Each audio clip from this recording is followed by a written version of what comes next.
Welcome, everyone, to Chirping Zebras, episode 33, the Larry Bird episode. I'm Mark Riley alongside Gino Binder Jr., as always. With the new mugs? With the Let's new go. mugs. We got the new mugs, Chirping Zebra mugs, courtesy of us. And we want to thank AOA Studios. We're coming to you from AOA Studios, as always, up in Beverly, the best studio and taping option around in Massachusetts. Also want to thank our sponsor, the Referee's Crease. You have your quarter zip on. I have my golf shirt on. I don't have one of those. You don't have the golf shirt? No. I don't have the quarter zip. Huh. So look at that. We'll have to talk to your dad. And I have a medium. You might be. Are you a medium? I'm actually a large. All right. Oh, Funny you did story. take steroids. Funny story about that. No, funny story about that. So I'm golfing at the Jimmy Fun tournament that Jamie Parker runs every year. Yep. Last week, and we get to a hole, and they have on the rocks was the drink, pre-mixed drinks, you know, the margarita and old-fashioned, whatever they had. So the girl, the woman there says, we have swag, we have golf shirts, you know. So the guys I'm playing with who were awesome, all four guys were awesome. They're all, you know, we're medium. And I go, I'm a large. And she turns to me and goes, you don't look like a large. And I was like, if I had a nickel for every time a woman said that to me, I'd be retired on an island. And so I got the shirt, and I took the large out of spite, and it may or may not be too big. But either way, that's the story. I'm sticking to it. So it was might be a lot a of lefty. fun. Might be a lefty. A lot of actually have some former guests and guests coming up. We're at the tournament. Doug Smith, as always, was there. Yeah. You mentioned Jamie Parker. When's she coming on in studio? She's coming on. And of course, last week she showed up at the Bowl with the Bruin, episode 32. But she'll be on her own episode. She deserves it. We'll have Andy Brickley's coming on in a couple weeks. Yeah, we got some big shooters coming on. He was there, yeah. So it was a good time. You had now before we get into this, is kind of we deem this the preseason podcast, the preseason episode. Yep. It's you and I tonight, no guest. We're going to talk all kinds of hockey, all kinds of refereeing. We'll get some videos, maybe preview a new live show that we're going to be doing on a regular basis. We'll get into that after. I want to hear about you referee the Bruins black and gold game that happened down in Providence a couple weeks ago. The Bruins black and gold game was the third time I was fortunate enough to do that game. What an absolute honor. And you know, so I'm sitting there Friday night, and I get a call from Bobby Bernard, who was on the Coho. Yeah, he was on the Coho episode in the background. Yep. And he goes, "What are you doing tomorrow at 1 o'clock?" I go, "My daughter has a game at 11 in Bridgewater. Why?" He goes, Bruins black and gold game is at 1 in Providence. And I'm like, I'm doing the math in my head. I'm like 11, 12, the game gets over, 12, game's at 1. Fuck, I don't know. Hang on, what? What'd you say? The black and gold game, the Bruins? Like the real Bruins? He's like, the black and gold game. He's like, yeah, that game. I go, I haven't skated in like 2 years. He's like, yeah, well aware of that. No, but I go, hang on, give me 5 minutes. I hang the phone up, I go upstairs, and I go, hey, I'm going to miss your game tomorrow probably. I have a chance to ref the Bruins at 1. Like, everybody starts going, what? You're going to what? And my wife's like, holy crap, what? So I was like, okay, call Bobby Bernard back. I go, I'm in. He's like, let's go. But I hem and hawed for like a second. He was like, it'd be really fun. I go, oh, I know, it's the Bruins. But I mean, what an afternoon. They played 3:15s, couldn't have been perfect. I don't know if I could have done 3:20s. I don't know if the hips would have lasted. But like everybody, people like asked me, they were like, well, how'd you feel out there and this and that? I go, honestly, I felt so comfortable because they told us not to call anything unless it was obvious, right? And, they're going to get out of your way. Like, they are so friggin' good. It's not even funny how talented those guys are being on the ice with them. Yeah. It's absolutely incredible, the stuff they do with the puck. The time and space they give themselves, the possession of the puck, how they, just chip it by somebody or just that little extra effort. And, just Bobby Bernard was like, there was a whistle, Pasternak comes from swinging by, and then lands it on, and Bobby's like, that was awesome.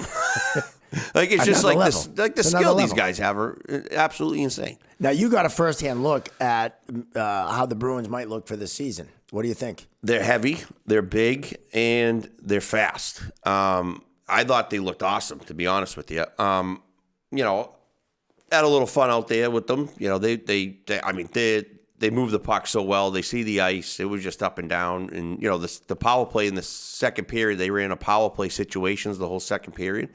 And that was pretty cool. And, the way they move the puck and fill lanes and the vision like Pasternak has, like the no-look passes and then McAvoy's there putting it in. You're like, holy crap. Like, they were just so good. Now, Tyler Johnson, I'm excited to see what he... Goal scorer, yeah. Yeah, I mean, and he's on a tryout for the Bruins, right? Yep. He's had 20 goals, I think, 5 seasons. Very good success in Tampa. He was on a couple of cup teams. I remember he was on the Coop team in Syracuse when they went undefeated. They were awesome, and he was a big part of that. And then he got bumped up to the NHL, and you see him on TV and hoisting the cup. But I think he would be a real good addition to the Bees. Experience. You get a veteran guy who's been there, won some cups. And he'll fill in anywhere. I think you can play him on the fourth line or the first line, power play, penalty kill. He could do it all. So he's a really good asset to have. I think if you look out there too, and a lot of the college players I've seen along the way were out there. There was a couple of BC guys out there. I gave them a shout out. I was like, hey, there's a couple of BC boys out here. It was like McLaughlin. He was the captain of BC, so you dealt with him, right? And I skate by him. I'm like, hey man. He's like, how you doing? I go, hey, I want to see you on TV this year, huh? And he's like, I hope so. Just those little relationships you build along the way, and even the coaches Ryan Mouchinel and Matt Thomas, they're the Providence coaches. And, I've had them in the Coast League, American League, and, coming up. And it was just great to see them and just a couple of busting balls. Yeah. And I didn't think I really had to call anything, but, you're still reffing the game and you've got to pay attention. So it's 1-0, first period.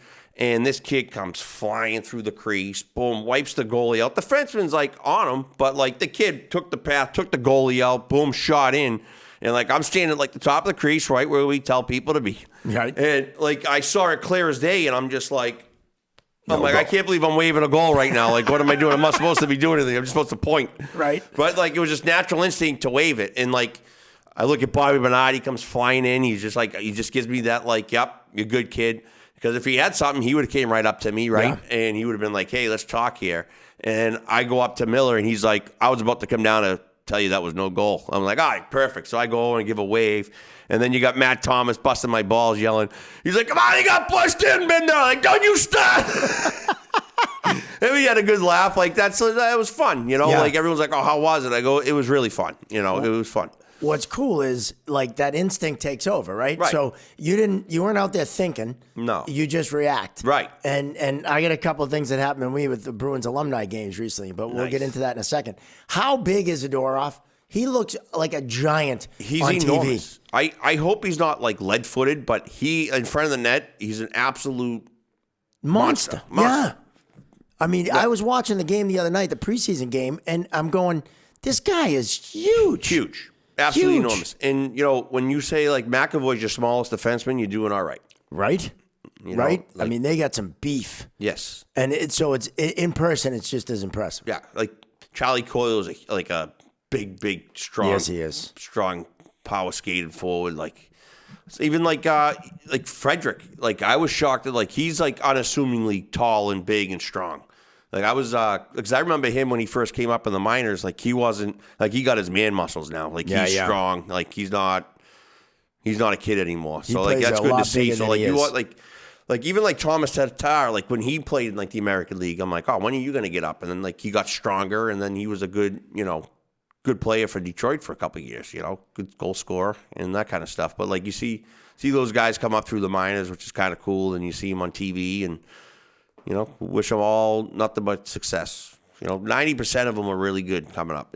All professional and yeah, almost all hockey players get it. Yeah, right. I mean, we say that all the time. Right. The only thing I'm concerned about as far as their season is the goaltending. Yes. I mean, is Swayman gonna sign? I think he will. I think they're just playing, games right now. Yeah. If it really comes to it, who knows? Like Brandon Bussey, like he hasn't had a chance to show what he got yet, but he's a big, strong goaltender. He played at Western Michigan. You know, I had to say something to him. I go, hey, because it was like at his, I think probably his senior year was my first year, I think, in the NCHC, and he was awesome. Yeah.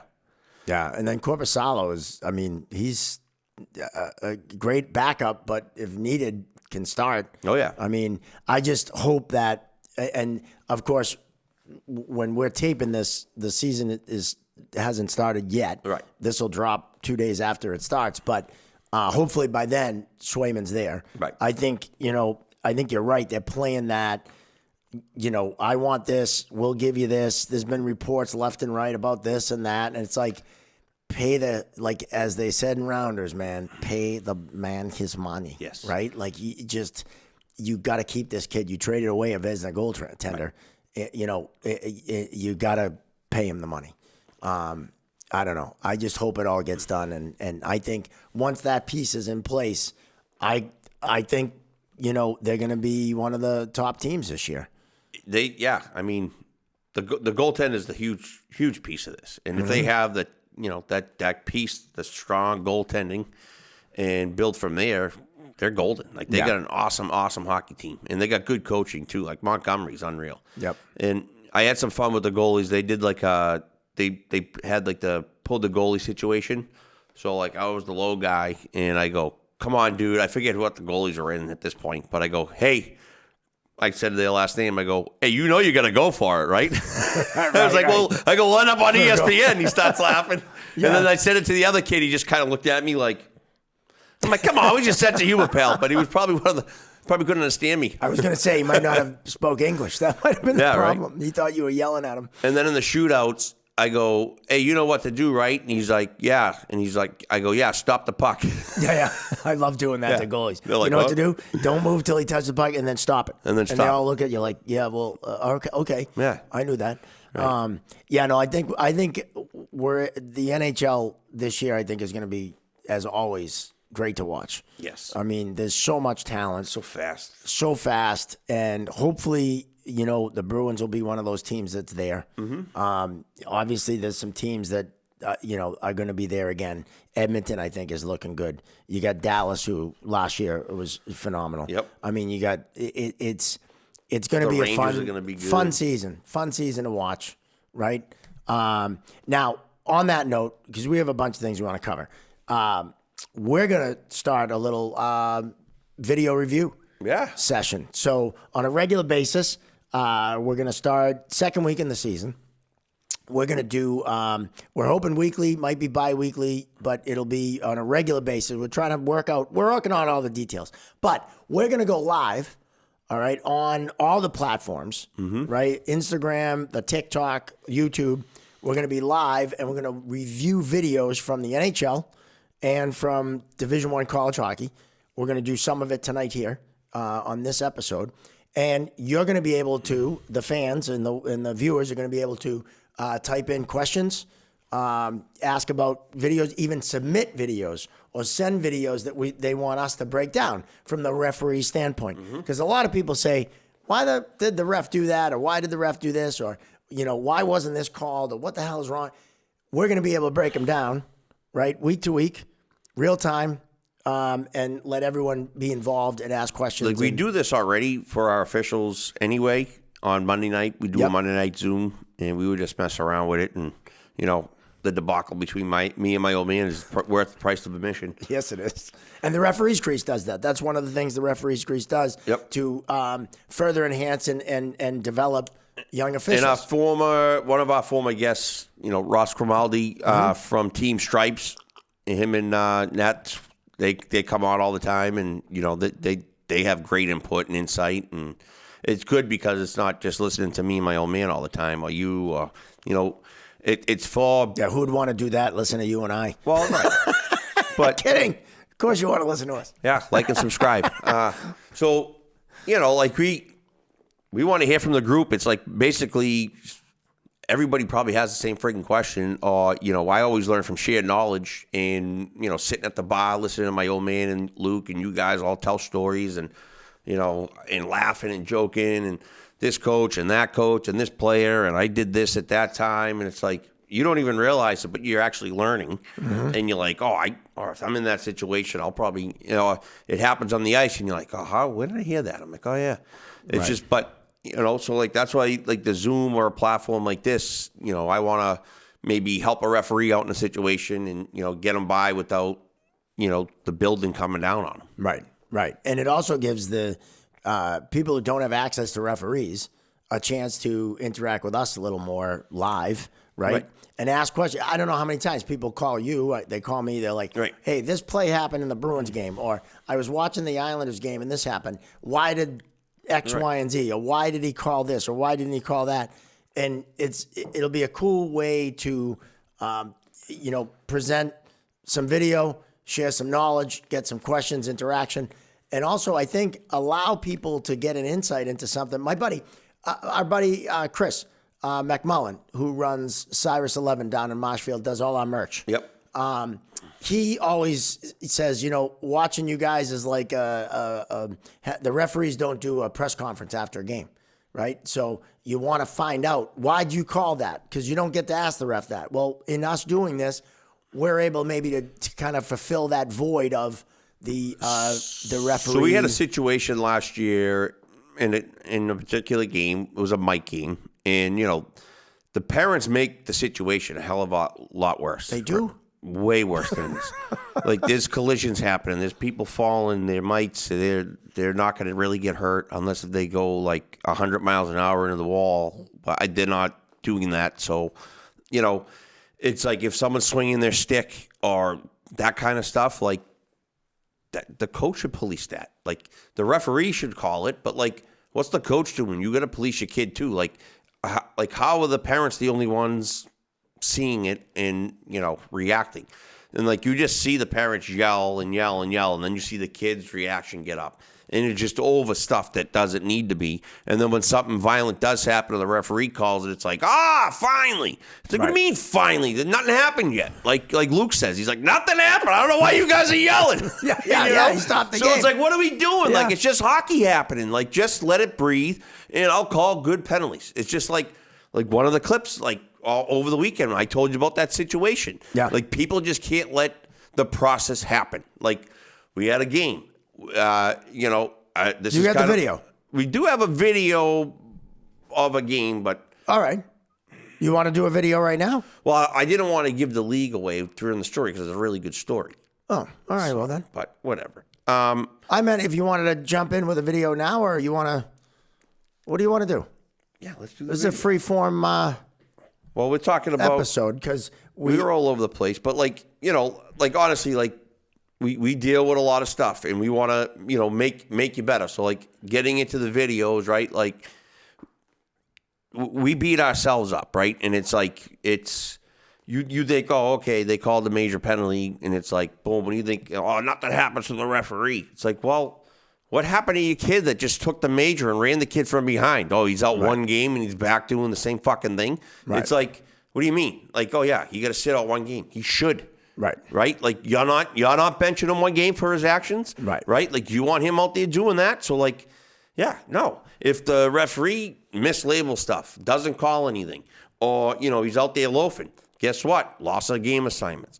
No playoff assignments. There's repercussions. Yep. They're not moving up to college hockey. They're going to be right back down to midgets. I can't say midgets, but U18s. You just did, but that's okay. So, but it's just like, I don't like, you can't. Well, the problem is we see the parents or the fans, right? Whether it's the NHL down to mites. Right. They only see the player's action and then the outcome of that, right? They don't know what happens behind the scenes with the referees, because the referees do need to be held accountable. They do.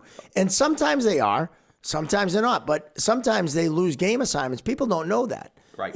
Especially like in the NHL and Division I college, you screw up enough. Dude, your whole crew goes down. You're not, but yeah, you're like, not you gotta be a good teammate. You gotta be a good leader. And if you're a referee and your linesman has a situation where you can pick them up and you don't, like, fuck you. Like, pick them up. Like, well, and there's crews and different guys that don't move on in the playoffs, and for for the pros, that means more money, especially at the NHL level. But people don't know that. They don't announce, hey, this referee crew got fired because they did this or that or whatever.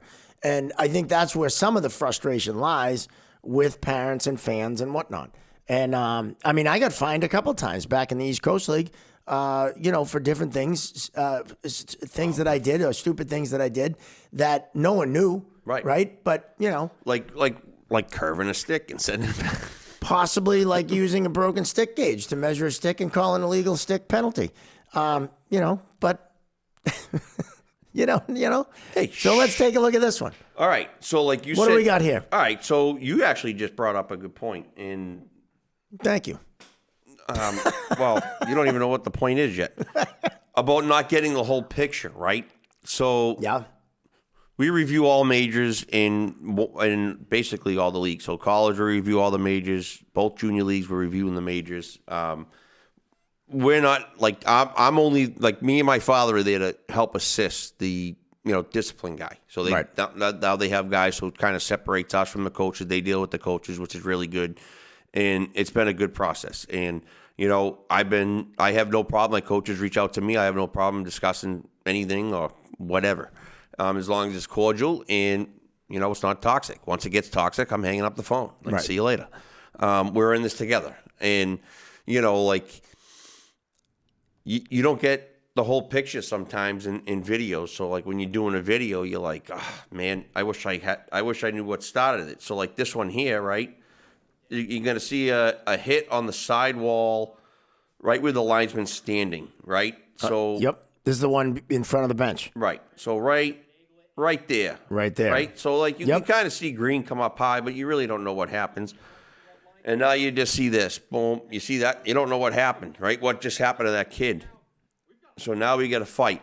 Now, the linesman did a hell of a job here. He was in there. He recognized that he was by himself and they're throwing punches and he's in a vulnerable position. So he got himself out of there, reset. The other linesman does a great job making sure the area is clean. Check back with his partner, and they dive in and break up the fight. Like, that was really good execution. And you might even notice at the beginning of the clip here, watch the linesman throw his arm up. Oh, you can't see it in this one. Okay, so this is why I'm talking about video and why it's so important when you see the whole picture. So this was one angle of it.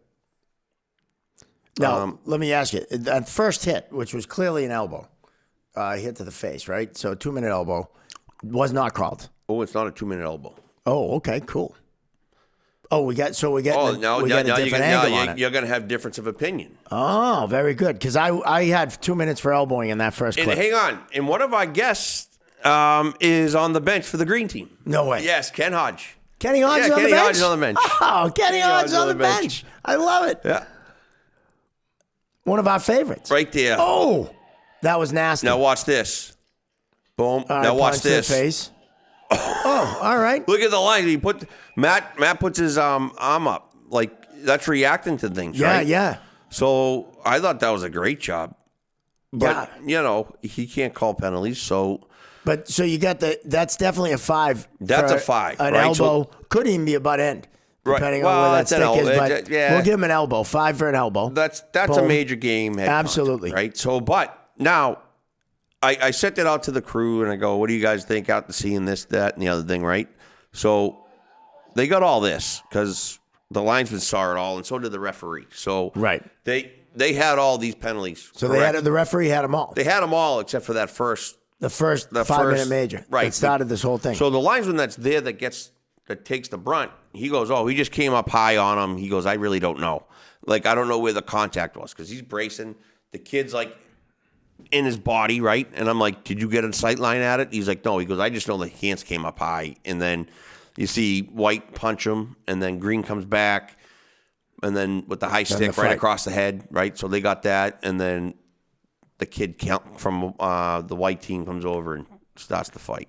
So out of that, they had the punch to the head, 2 minutes for roughing. Yep. They had the major high stick, and then major for fighting. Correct. Okay, and so what they didn't see was what started all the shit, which was that major elbow to the face. 100%. Okay. So that was the only thing, and supplemental discipline took care of that. Yep. So that process worked. And Wow, what else did I say? Oh, so someone asked on the Zoom. We did this on the Zoom. We showed this on our Monday Night Quarterback. If anybody wants to come in, feel free. They go, what if you had a major, well, you would have had, so that green player would have had a major for head contact. Yep. Major for the high stick. Major for the fight. Right. Right? So they go, would you have stacked majors? Absolutely. Yeah. I've done it plenty Well, of times. you'd have the 15 on that side, right? But then the fight. And then you'd have the fight and the 2-minute punch on the other side, 7 minutes, right? Yep. So you'd end up with 4-on-4 for 2 minutes. Correct. And then a 5-on-4 for the remaining 8 minutes. Correct. Which is pretty sick. Yeah. You're putting 10 minutes up on the clock, which I've done. That's what would have happened. Yeah, I've done that. Well, What's funny is a lot of the rinks you can only put 9.59 up. They won't let you put a 10-minute penalty up. Yeah, right. I may or may not have had that. Yeah. I may have been called on one of those ones. You might have had that call. But so why is there 10 minutes up? Oh, I guess. And the other question now, and I don't know if anyone brought this up, but so they didn't get a look at the first major, but there's definitely a penalty there. Did they call at least 2 on that elbow? No, I don't think they did. And if they did, it would have washed because I think they ended up calling the kid that came and initiated the fight for deuce too. So like things ended up getting washed, something like that. Right. But that's a case where something definitely happened, right? And as a referee, you can, if you need to, make a call. Yep. And obviously a major you want to see, you want to get a look at it, whatever. But that's a great clip because there's basically 4 major penalties happen in a matter of 20 seconds. If we don't have that live bond feed, we wouldn't have had that suspension. Right. Right. So it's like, okay, how did that start? Like, well, it's not on the camera. So now what? Right. And you do some digging. Right. Well, and it's a cool example of angles, right? So, and sight lines. Because that first video you showed, that looked like a 2-minute minor elbow, right? But then when you see it from the other angle, that's a nasty punch to the side of the face. Right. That's not a hockey play gone bad. No. It's not like he went and tried to hit somebody and then picked his head. Or caught him in the should and it rode up and caught him in the head, because that happens a lot. Or yeah, they get, they step up. Well, we had that the first weekend in the women's, women's side in AHA. Like hands come up here and then go through the body, right to the head, and it's just like, well, I have roughing, minor, like everyone's trying to, like I say at my check-in when I send it out to my college officials, like, okay, we have points of emphasis, we have, whatever, all these heightened and new rules and this and that. I'm like, just go out and call good penalties. Right. Be a good communicator, and know the rules and your options, and know what to look for, and ask yourselves the questions. Hey, did they turn? Yes. And then did they extend? Yes. And then if you're getting yeses along the way, those will bring you to the way to get to that major penalty or the minor penalty, and you go, okay, wait, let's stop there. Boom. All right. So, you don't want to, so call the major penalty when it presents itself. Right. Don't go looking. When it's there, call it, right? Everybody knows what a major looks like for the most part. And the goal is to get to the point where you don't even think. Right. That your gut tells you as soon as your arm goes up, ooh, he's going home. Yep. Right? And after a certain point in time, you get to that point where you see something and you don't even think. Your arm just goes up. Right. And in your head, before you even blow the whistle, this kid's getting your dad's favorite question: would you like an aisle seat or a window?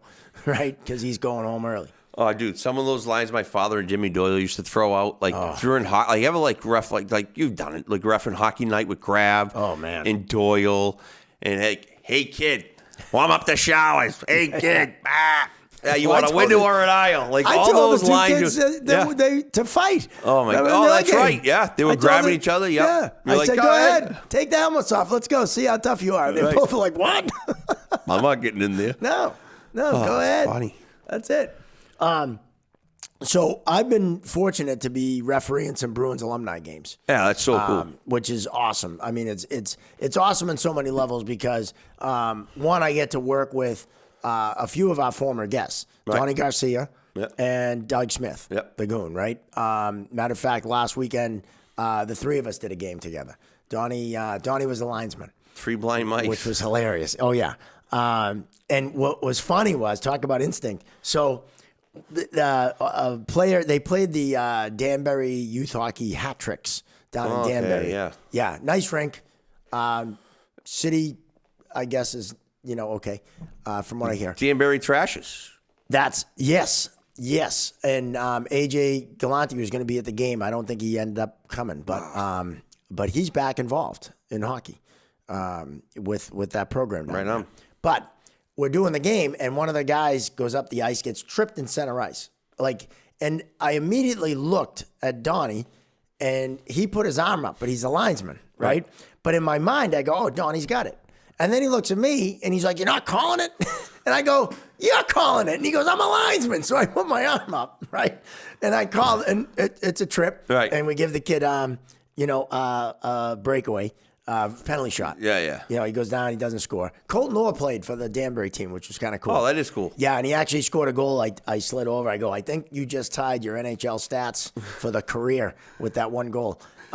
Great dude. But then I'm a comedian by trade. Later on, what was funny was Billy Bennett, who is one of the best people around. He's in front of the net, and he gets hit in the balls with a shot. And it just drops him. Right? He just goes down.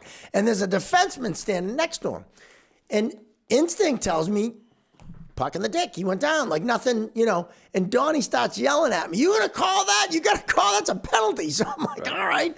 And I call interference on the kid. And it was hilarious. The guy was like, it hit him in the balls. What are you talking about? Oh, that's freaking funny. So Billy Bennett, I said to the goalie, so Billy's older, Rhode Island Hockey Hall of Fame, Billy Bennett.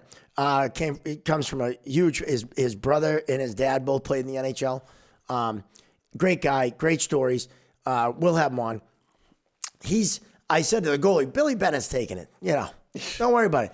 Next thing you know, he sent out, who did he send? Oh, he sent out, I forget who he sent to take the penalty shot and just absolutely bar down, right? Oh, just Pat Leahy goes in, bar down, boom. And the goalie goes, I thought you, I go, I can't. I don't know what to tell you, kid. Yeah. But it's funny because it's instinct, right? Right. And it's like that immediately you do what you always do. And even though I love doing those games because they're laid back, everyone's having fun. They're competing, right? But there's no bullshit. There's no one hacking anyone. That's how that Bruins game was, yeah. It takes care of itself, right? The first game I did was the Howard firefighters down the Cape, and it was so much fun. And what was really funny was that Howard came out and went up 2-0. Like they came out, right? Ice tilted, boom, 2-0, right? And I'm kind of like, and Donnie and I doing the game. Dougie actually played for the Bruins. Oh, I see all the pictures, yeah. So, and our buddy Dave Russo was playing too in his Cooperalls. Yeah, you heard me right. He still wears the Cooperalls. He thinks they're coming back in fashion, but they never will. Is he from Philly? Next thing you know, Bruins tied up 2-2 going into the second half. The final score is 9-2. Right? Bruins. The guy on the Howard bench in the second half, they're up like 7-2. He goes, they were fucking with us, weren't they? In that first half, I go, what do you think? Right? But the coolest thing is, and like you mentioned, that stick skill, that, it's unreal. Obviously the speed is a little slower, but the hands, the stick skill, the tape to tape, they just throw it right where it should be. And the puck never leaves their stick without a purpose. Right. Ever. Right. There's always a reason that they're putting the puck off their stick. And you watch, and there's some good players on both teams, former college players and stuff. But the difference that step is, the Bruins have the puck on their stick. It's going to someone else's tape. Yep. Or going to a place where there's a play going to be made. It's never wasted movement of the puck. It's unreal. So fun to watch. Yeah. They were awesome. Just great. And we're going to be doing some stuff with them. November 16th, they're playing the Castor Shorezies. Yep. And Donnie Garcia and I are the referees that night. You'll be in the house. Your material up. Well, yeah, no, I'm ready. I'm ready to chirp. Yeah. I am ready to chirp. December 7th is the Warrior for Life game. The Warrior for Life Fund game, where they come up from Virginia Beach. Nice. Our buddy Captain Ryan Crowley will be in the house. And matter of fact, Frank Simonetti on our last episode, let out the fact that game is going to be the reunion of the 2011 Stanley Cup team. We did do that. Yeah, so that's going to be exciting, and That's I'm pretty cool. reffing that game too, which is awesome. I'm doing a bunch of other ones, but those are some big ones coming up. So I got to get my. Now that you're out of retirement, Yeah, right. who knows what could happen? You go from you and I could be out there. You go from the big B's to the alum. Yeah, Yep. you could. We could be doing all kinds of. You could be the new age Binder and Doyle. I feel like Chrissy from The Sopranos when he goes in, like when he gets made, he's like, "Where you going?" He goes, "I'm going to get my wings like Paulie." Yeah, that's right. Awesome stuff. But anyway, that's some stuff coming up, and the alumni, great organization, the Bruins alumni and the Bruins Foundation. Can't say enough great things about them guys. So we're gonna get into another clip. Yep. Right. Love it. This particular clip, you weren't on the Monday night last week, and No. I go, and Reddick wasn't either, and I still have yet to talk to him, but I talked to him after the game, but I wanted to re-go over all the clips. And I haven't seen this clip. No, you haven't seen it. Which is kind of cool. Right, so that's why I said, actually on the Monday nights, like my father, I don't watch the ones my father sends me. Yeah. Because I like that fresh look. Yeah. And it's just like that natural, like organic First reaction yeah. instead of going in with preconceived, then you're like, oh, wait a minute. Yeah. But at any rate, I said on the thing, I go, good thing Riley's not here because he'd be ripping you right now. Oh, no skating. Look at Right? that. No cowbell. No cowbell, no urgency, No right? urgency at all. What are we doing? Yep. Move this stupid thing.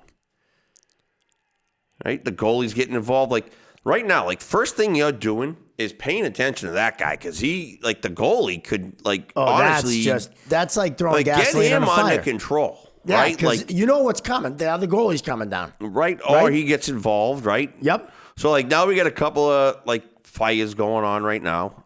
Kid whacks the helmet away. Yep, that was addressed. That's a dickhead move. Well, that was addressed. Now the kid comes over and gives him a shove. Yep. So now the goalie's involved. Right. Oh, now the goalie throws a punch. Yep. Now we got a yard sale. We got a complete dumpster fire. Yep.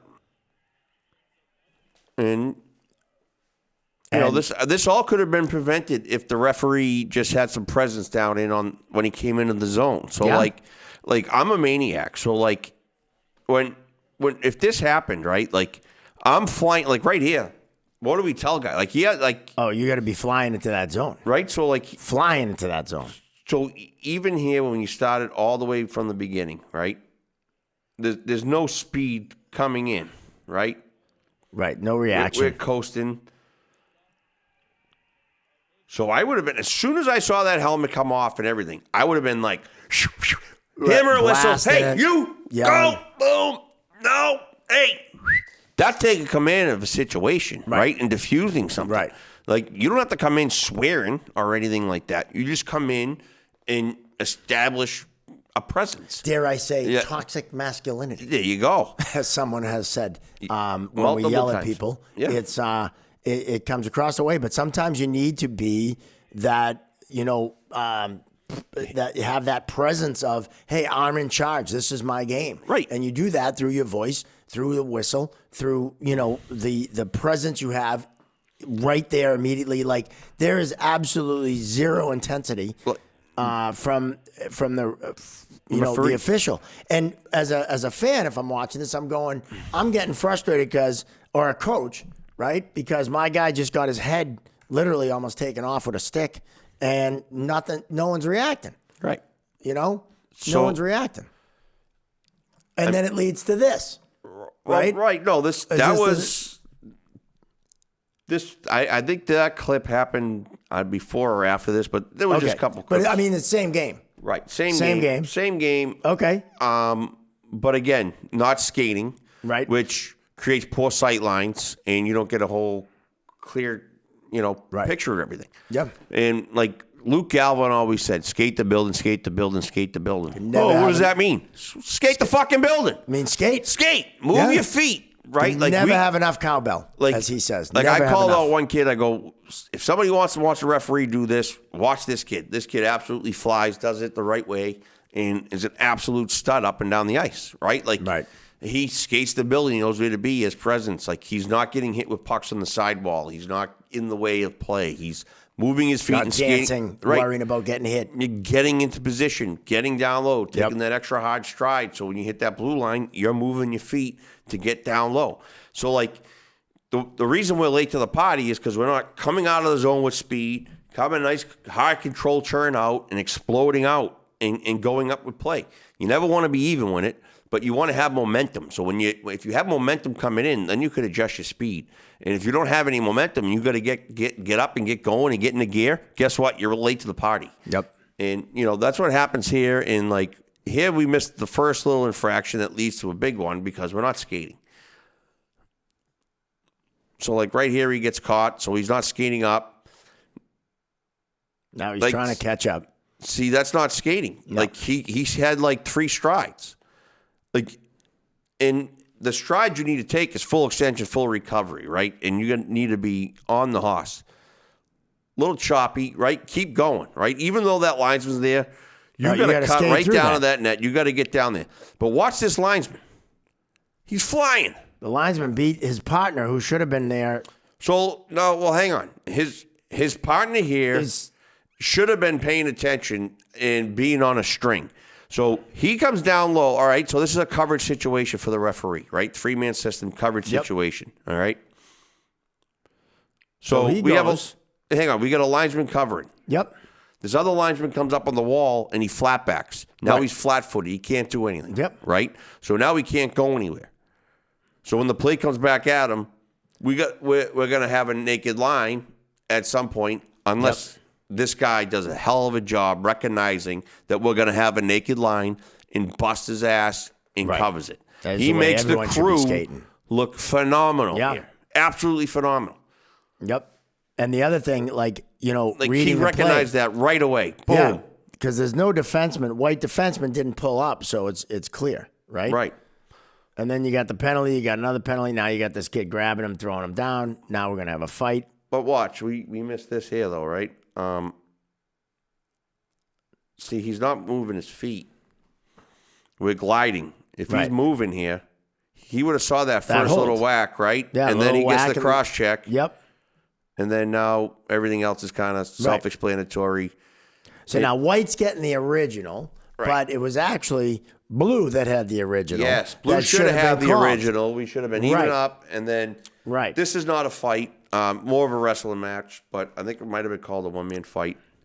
Now. We called that, you know what we called that back in the day? 2 minutes for delay a game. Yes. That used to piss those guys off bad, especially when they wanted 5 to add to the PIMS. Oh, I had one guy go, hey, how come you didn't call me for that extra game misconduct or whatever? I go, I like you. He goes, come on, I need it for my...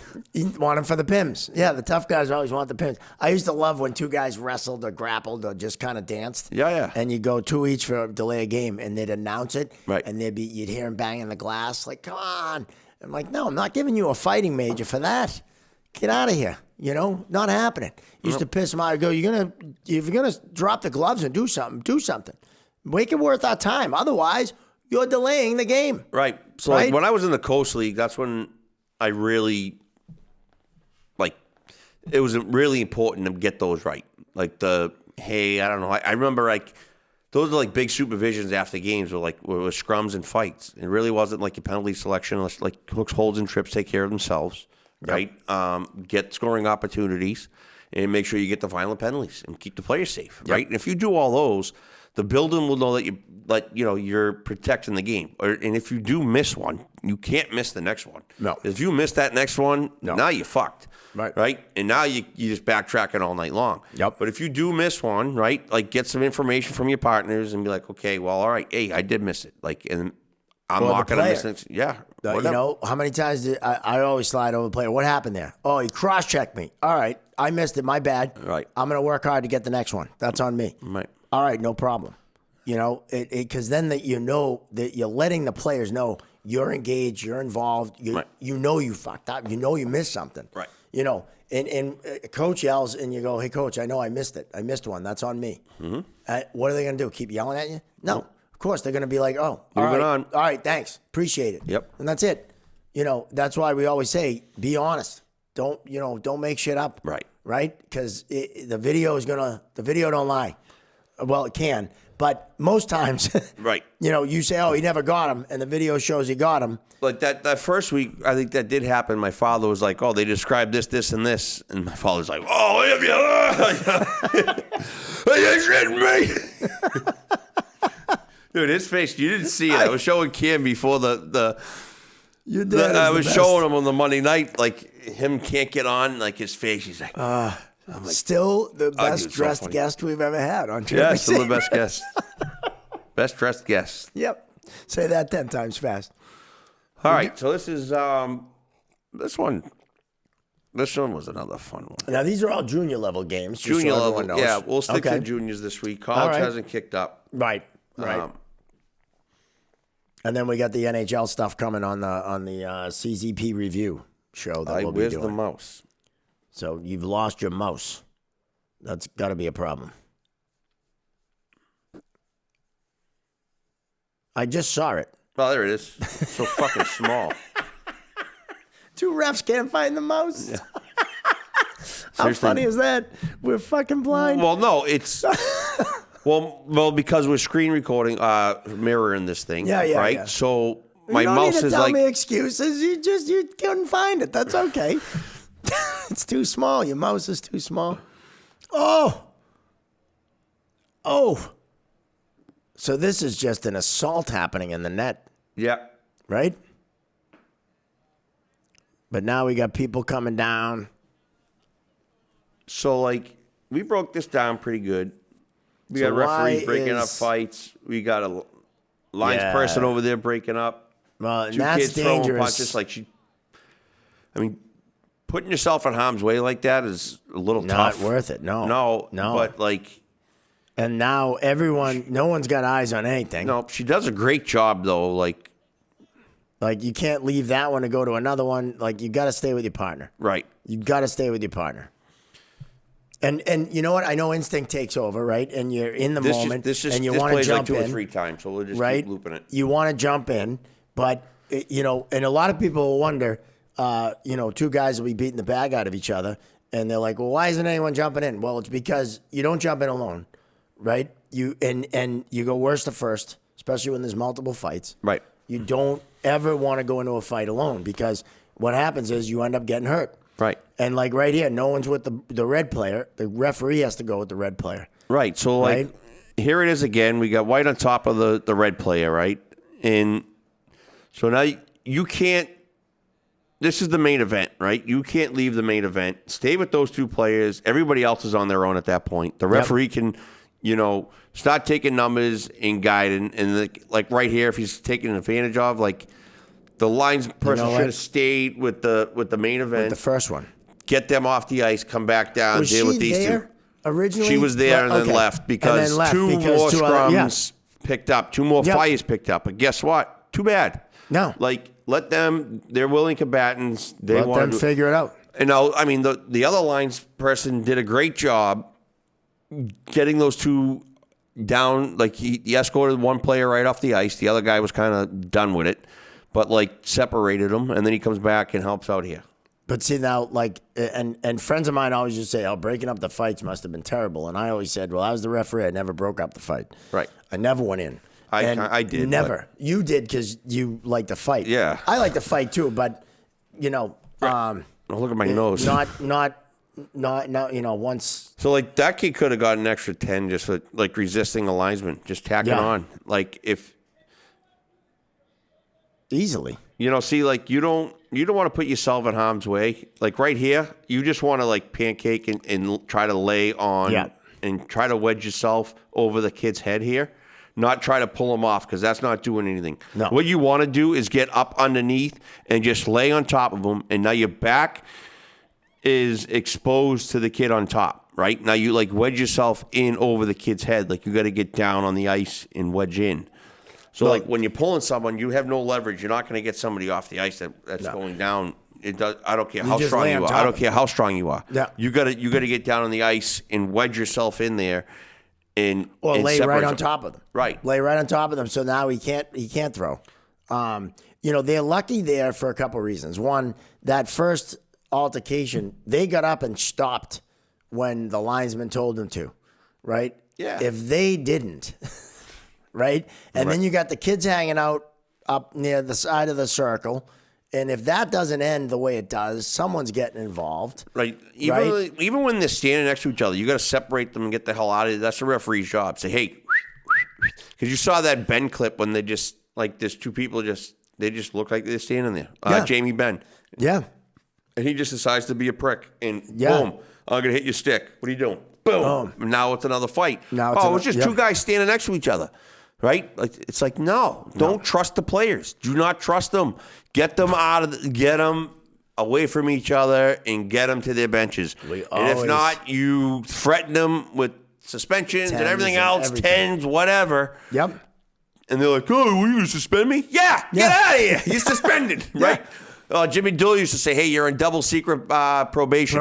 Right. I threatened to deport a kid one time. Yeah. I did. I think it was a Bantam game way back in the day. I was doing it with Steve Phillips. And the kid started, Steve Phillips! Right? And the kid started something. I said, kid, I will deport you if you do that again.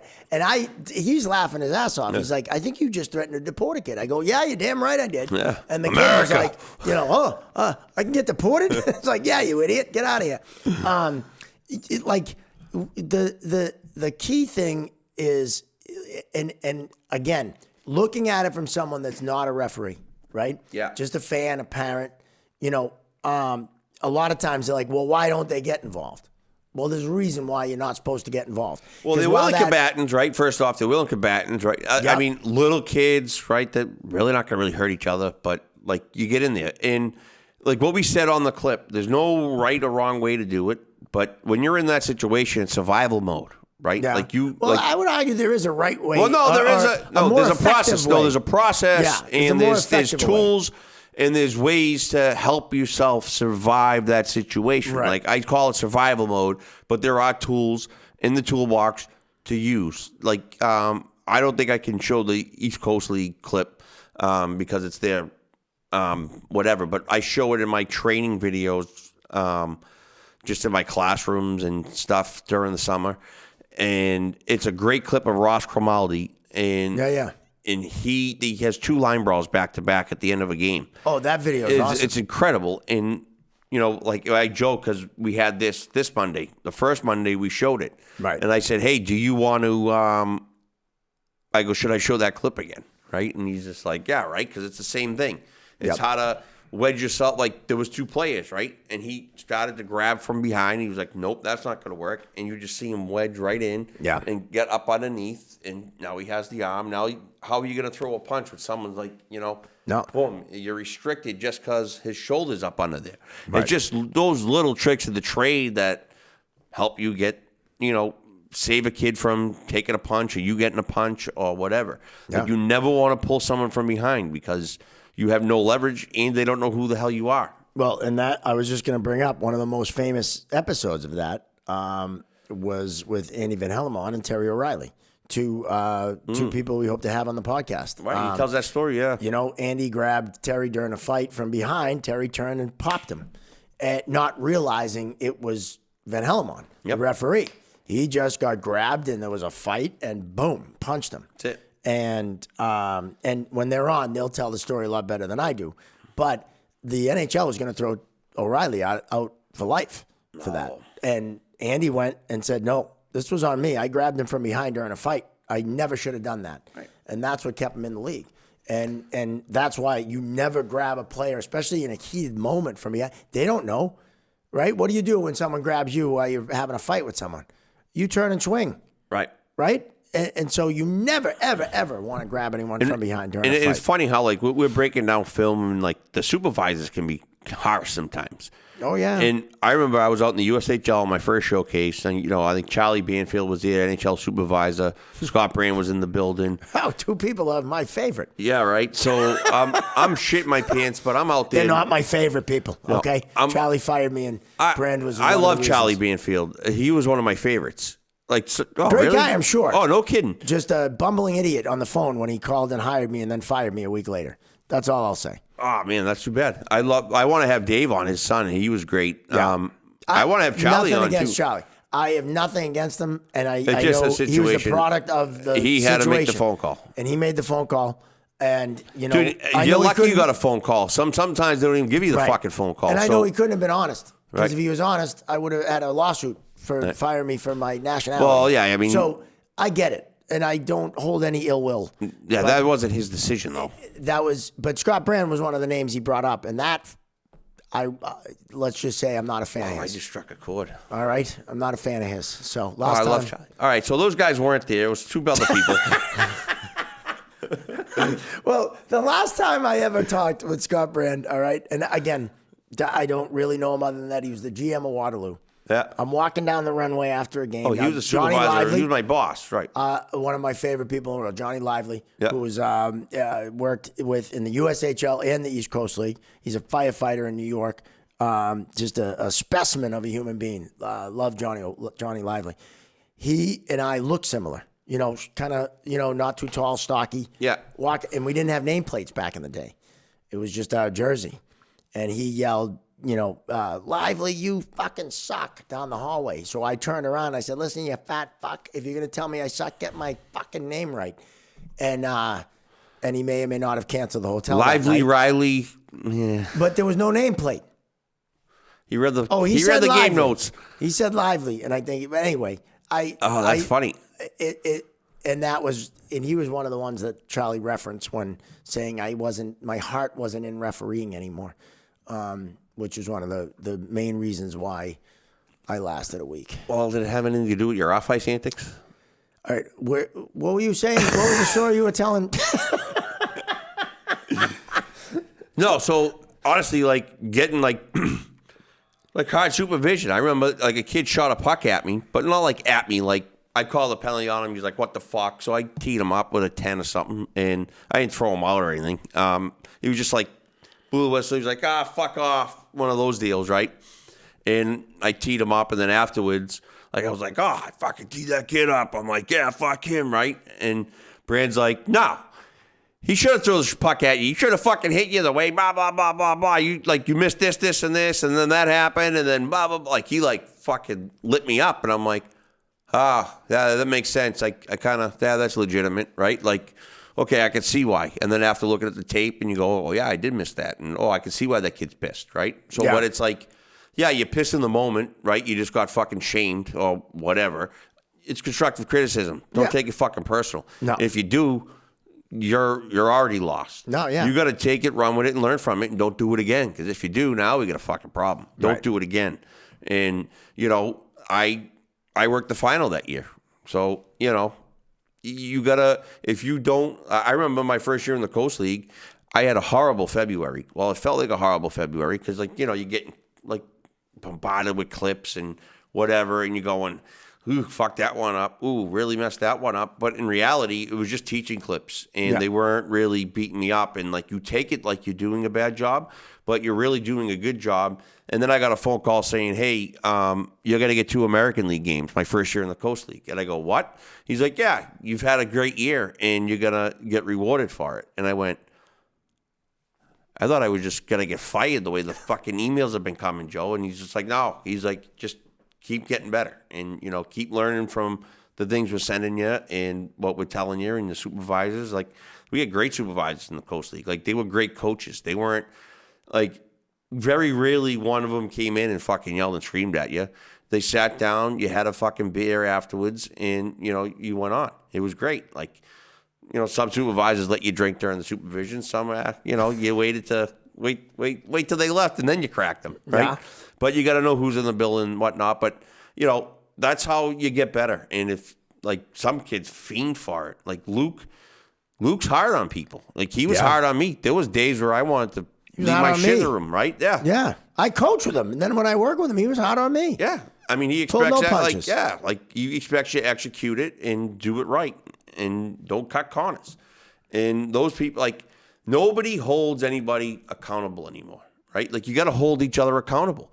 Like, the whole group needs to be held accountable. Like, we have newer kids teaching new kids, right? Like, there's nobody out there, like, I shouldn't say that. We do have a handful of veterans, but we have so much friggin' hockey at the higher levels that those guys are getting pulled away, you know? And there's, like, like Rooney's kids just started refereeing. That's awesome. Like, it's unreal. Chris and Rooney, best referee in the NHL for my money. Chris Rooney. 100%. Yep. And his kids just started refereeing. They're loving it. And they're like, one of his partners had to leave, and he was like, "Oh, do I get double fee?" And like, absolutely. Those kids are a riot. Those kids are awesome. Yeah, so they're like, "Oh, I want to work alone." They're like, but it's like, I mean, their father is. It's awesome. Yeah. It's pretty cool. Supervision is so important, and I think, when I was in the Coast League, which was well before you, which well before video, because we got a VHS copy.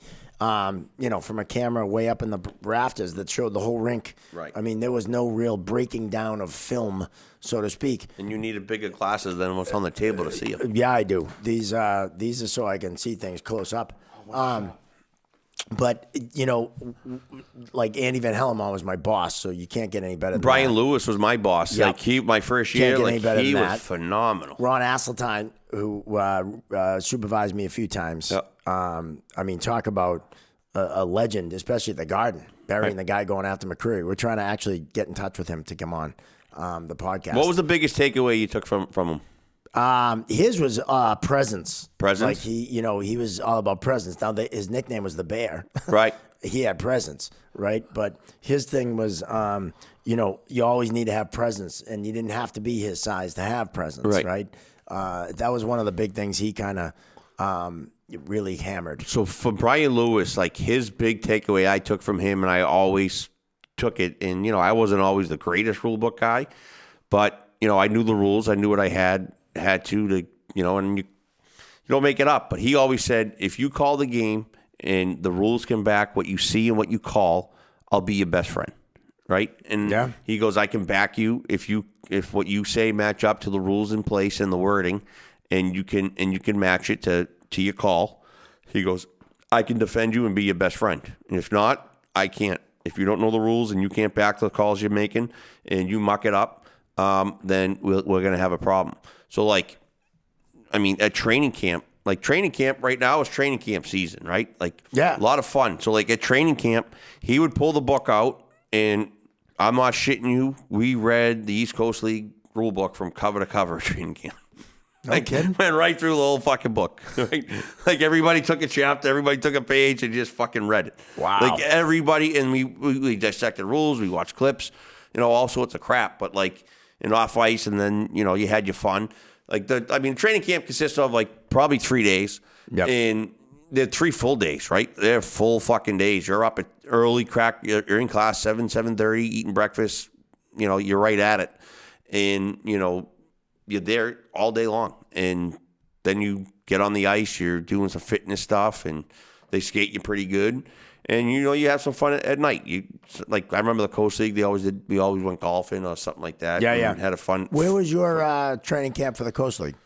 Actually, my first one was in Gwinnett. The second one was in Reading. But the cool thing about my first ever training camp in Gwinnett was Ryan Sweeney, my best friend, officiating forever with them, and we're driving down to Gwinnett together, and I have to go to California, and he was living out of Boston for the season. So I'm like, we're driving down to training camp together, and then I'm just going to piss on out to Cali after training camp.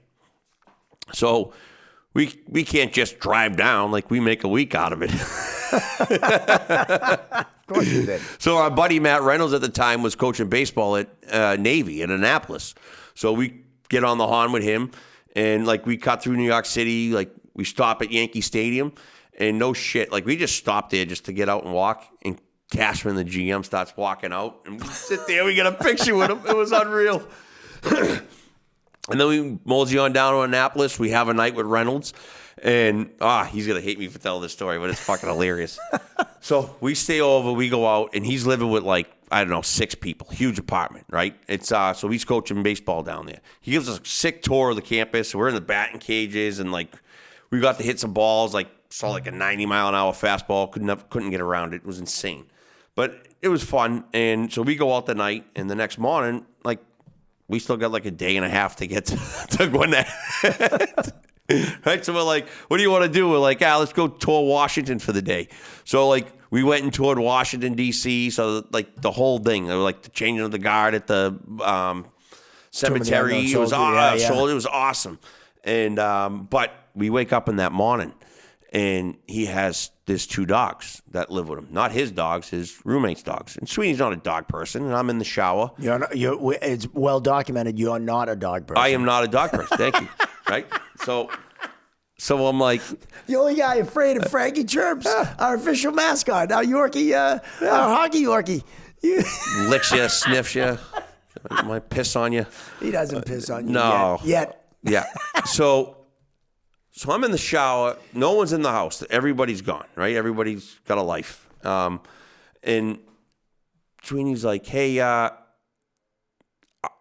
think I fucked up. I'm like, what do you mean you fucked up? He goes, I just let the dogs out and then realized there's no like yard. It's just open. No way. Yeah.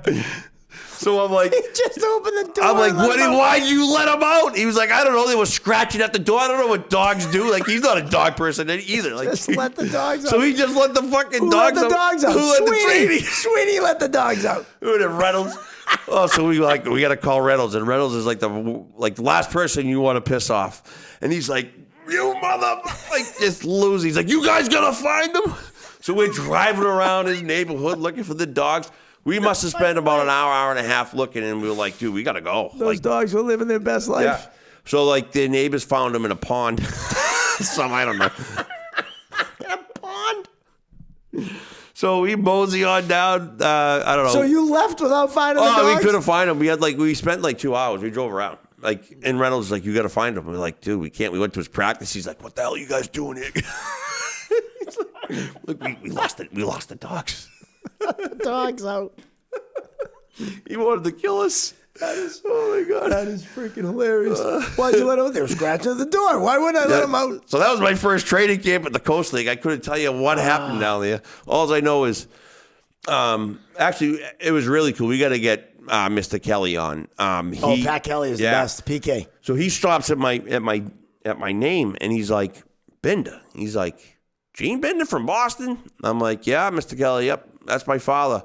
And he goes, holy crap. He goes, you and your old man are like one of the only ones to really have a father and son to, ref the Coast League. He goes, that's pretty cool.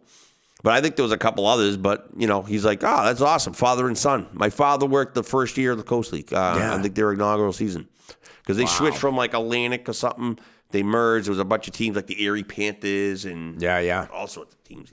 Was that? But yeah, a cool book that goes over all that history is The Making of Slapshot. There's a book that is absolutely amazing, and it's pretty cool. It goes through kind of all those teams and Johnstown especially, and how cool. and it tells the history first before to allow the telling of where the story came from. Right.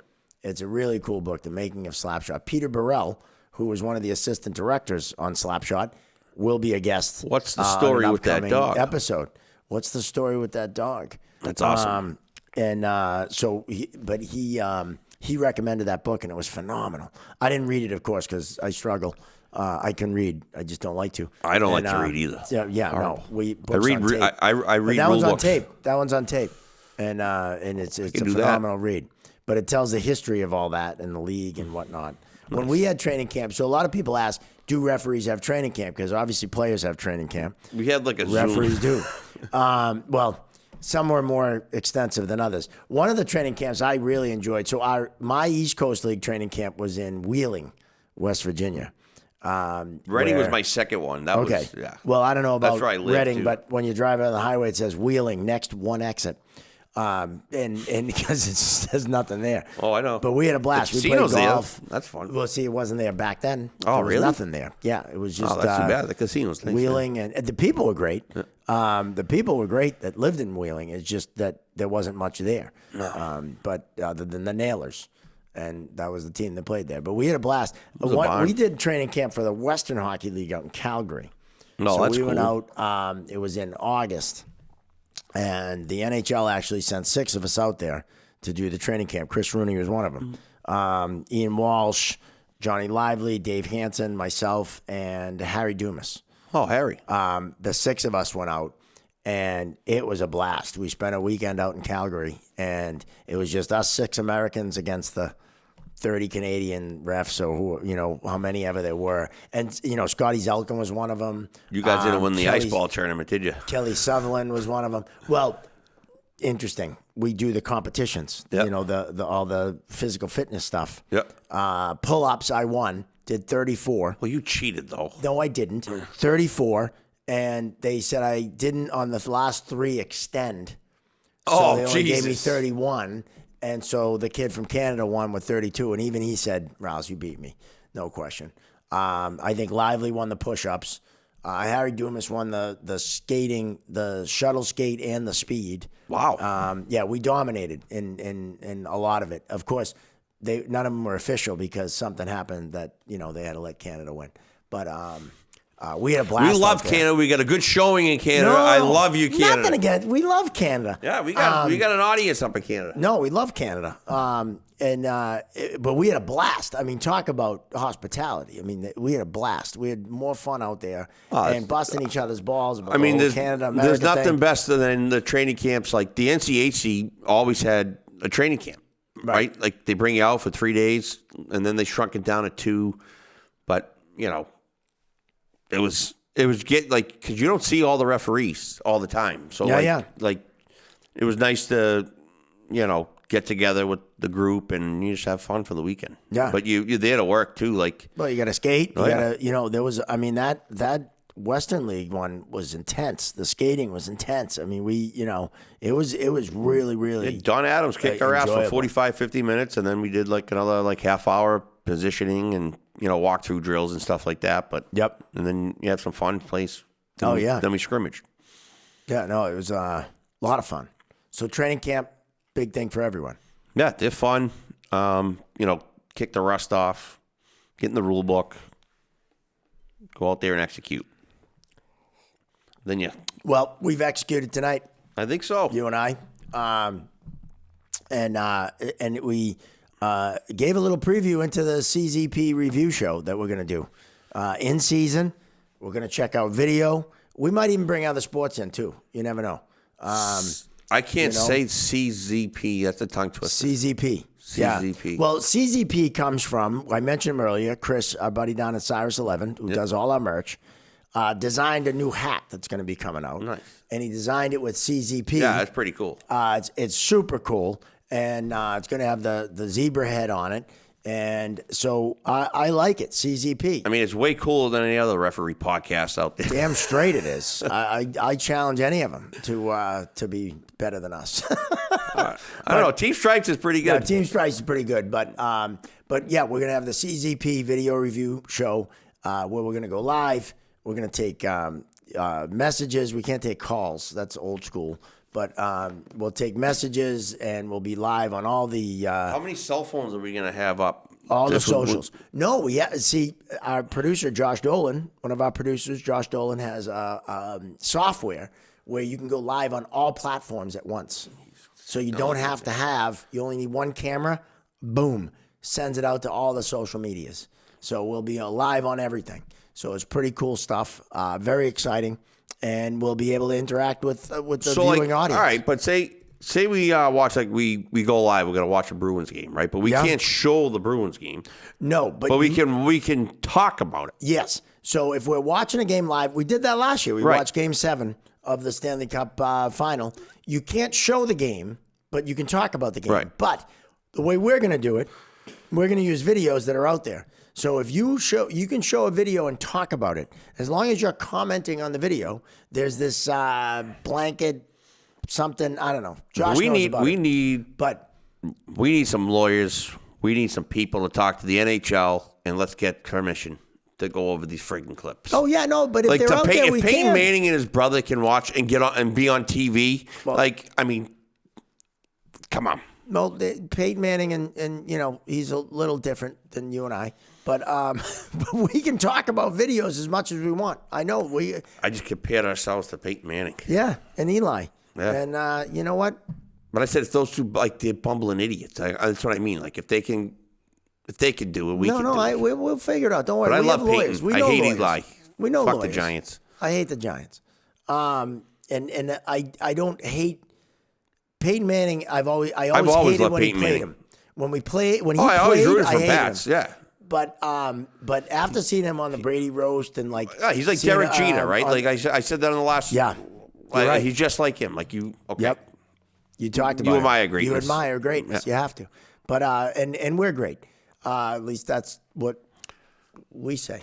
These mugs are great. Why don't you guys pick up a mug?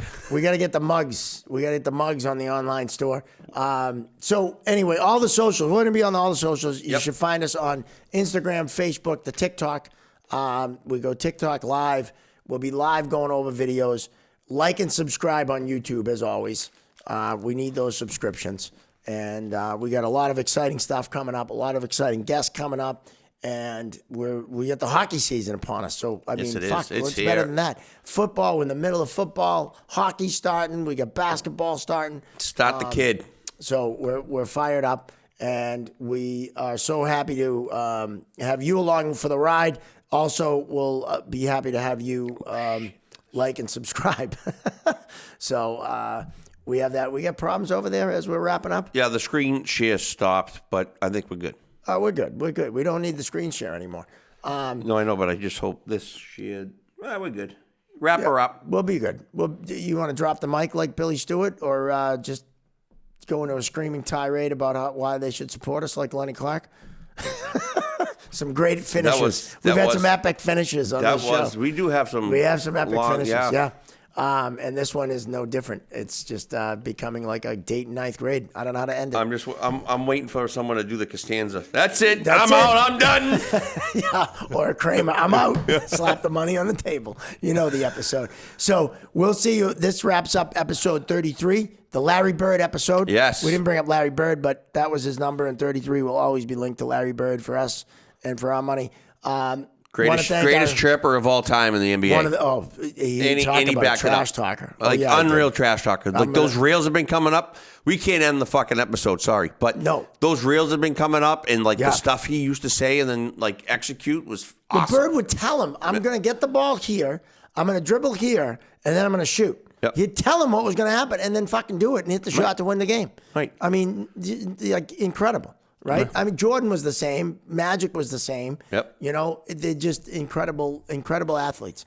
And so anyway, that's going to do it for episode 33 for Chirping Zebras. We want to thank our sponsor, the Referee's Crease, right here on the shirt. Your one-stop shop for all your refereeing needs. Also want to thank AOA Studios. Mike and Cam are in the house tonight, doing a great job as always producing this ridiculousness. And want to thank Josh Dolan. And also Z, who's not here tonight, but here in spirit. And AOA Studios, best place to tape anything, podcast, radio, CD, you name it, video, whatever you want to tape it here at AOA Studios. And that's going to do it. We have exciting stuff. We have live podcasts coming up, and we want to thank you guys for joining us and watching. Subscribe, like, follow us on all the social medias. And for Gino Bender Jr., I'm Mark Riley. We'll see you next time right here on the Chirping Zebras.